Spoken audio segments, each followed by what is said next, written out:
BTB market येथे होणारी अवैध वसुली थांबविण्यात यावी या मागणीला घेऊन शिवसेना उद्धव बाळासाहेब ठाकरे गटाच्या वतीने भंडारा शहरातील व्यापाऱ्यांच्या स्वाक्षऱ्या गोळा करून जिल्हाधिकारी भंडारा यांना निवेदन सादर करण्यात आले। भंडारा शहरातील ठोक भाजी बाजाराचे संचालन सध्या बीटीबी कंपनीद्वारे केले जात आहे। या ठिकाणी शेतकरी भाजी विक्रेत्यांची पिळवणूक आणि शोषण केले जात असल्याचा आरोप करीत नगर परिषद सोबतचा करार संपुष्टात आणण्यासाठी शिवसेना ठाकरे गटाने आंदोलनात्मक भूमिका घेतली आहे। या आंदोलनाला पाठिंबा मिळवण्यासाठी भंडारा शहरात स्वाक्षरी अभियान राबविण्यात आले।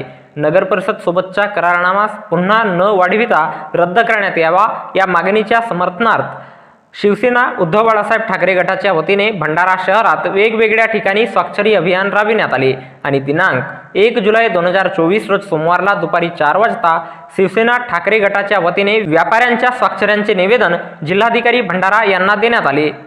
या निवेदनाच्या माध्यमातून बीटीबी मार्केट येथे होणारी अवैध वसुली थांबविण्यात यावी आणि बीटीबी कंपनी संचालकांवर फौजदारी गुन्हा दाखल करण्यात यावा या मागण्यांचा समावेश करण्यात आला आहे।